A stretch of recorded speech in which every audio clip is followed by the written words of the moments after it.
How's it going, guys? This is Double Wide 6, and today I'm bringing you a little video on how to make a fire pit out of a washing machine. So stay tuned. So before I get to the video, what I want to do is give a little bit of a shout out to Fenderman 18 and FF5 Gus. Those two guys have been subscribers for a little while, and they're happy to comment on each video. And that's nice. It keeps me making the videos and makes the whole thing worthwhile. So if you look around here, this is a washing machine disassembled. It was actually a Speed Queen, and it was probably from late 80s, early 90s. I don't know. I watched some other videos on YouTube on how to make an outdoor fire pit, and they said you could take apart a washing machine. So I called my local shop, Hans, and I asked them if they had any old washing machines. Well, they had about 10 out back, and the guy told me that basically they were going to just go to the scrap yard. They were going to scrap them for metal. And I told him what I was doing, trying to make a fire pit, and he told me most of these washing machines are plastic, the drums inside. And he said, let me run out back. He ran out back, and he said, yeah, I got a couple that are metal. You can pick whichever one you want. So when I got there, he had this Speed Queen pulled out, and he said, this one's stainless steel. And that's good and bad. Stainless steel is supposed to hold up to anything, which is good, so it won't rust. I'm not going to paint it. And secondly, the problem with stainless steel is that you can't weld it. At least I can't weld it because I don't have a stainless steel welder. So I'm going to bolt this thing together. And I also was lucky enough that when he gave me the washer, he said he'd take back all the sheet metal. So basically I parted it out. I got a lot of bolts, a couple hoses in case I need them in the future, some hose clamps, and you know, some knobs, some metal, a cord. And in the back of the truck, all this stuff is going back, and they're happy to get it back, and they gave it to me for free, so I really can't complain. My plan is to use as much of the hardware that I retrieved out of the washer to build this little fire pit. It's going to be portable and lightweight. So I'm just grabbing some bolts.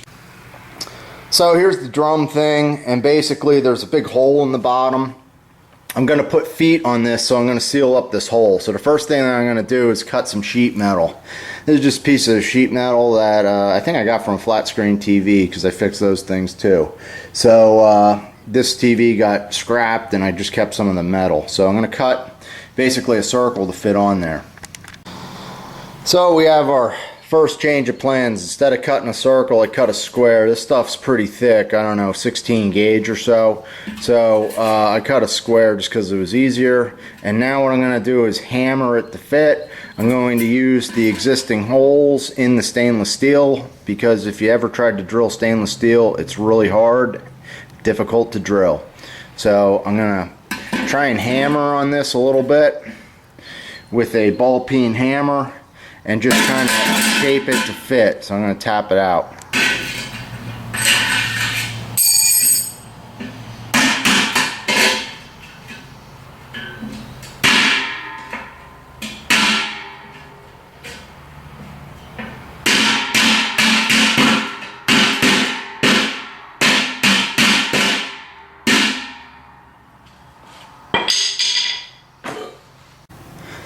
So this thing here was on the washing machine. It was used basically to hold this tub in place. It wasn't mounted the way I'm showing here, but this is how I'm going to mount it. So I have 3 mounts for legs. So what I need to do is drill some holes out. I've already punched some holes. I drilled one. This stuff looks like it's steel with like a porcelain coating or something. And I've punched some holes. I'm going to put 3 holes in this, and that's how I'm going to bolt on this 16 gauge metal. I did not attach it yet. I'm gonna put the bolts right through the metal, right through the stainless steel. 3 bolts.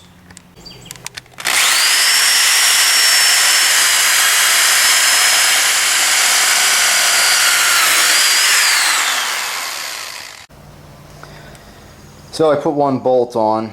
As you can see, I've got this ring kind of held in place, and it drilled pretty easily. The stainless steel is very hard, but it drilled fairly easily because it's very thin.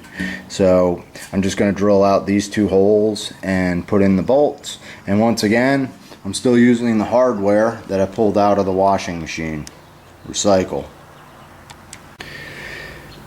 So the flange is all bolted up, drilled out pretty well. You can see the inside, that hole's clogged. Those little holes, I'm keeping them there for air, and all the holes around the outside are good for airflow. So these burn real nice and they look cool at night because of those holes. Another nice thing about this model is it has a nicely rounded edge here, so I don't have to, I'm not going to cut myself on that. That's all set, ready to go. Next step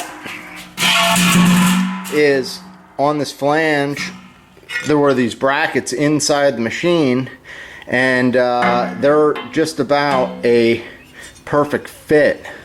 So if you put that on there like that using the bolts that they had, you can kind of see it's angling out. I'm going to have 3 legs when I'm done with this, so I'm going to bolt those on next. Alright people, there she is. It's marshmallow toasting time. So if you look in there, you can see looks pretty good. There's some scrap paper in there, and the thing has the legs bolted right on. They were brackets, but I didn't even bend them or modify them at all. I used the original bolts that were in there, and I attached it real nice, and it's solid as can be. And the whole thing, it's got to weigh less than 10 pounds. So when I'm all done, I can just hang it up in my shed at the end of the year or whatever. It won't rust because it's stainless steel. The legs are actually galvanized, so they shouldn't rust. I'm not going to paint anything. This thing looks beautiful. So you guys are probably going to be wondering what model washing machine I used. I'll figure out the number and we'll let you know. So let me check that. So here's the model number. It's a Speed Queen, model number AWM593W2, serial number R space 94100543446. Like I said, it's a Speed Queen, so I would recommend using a Speed Queen because that thing came out perfect. I had no clue. I was planning on adding legs myself, so I'm really impressed with it. Now all I have to do is light it up. So I'm double wide 6, and I hope you enjoyed this video.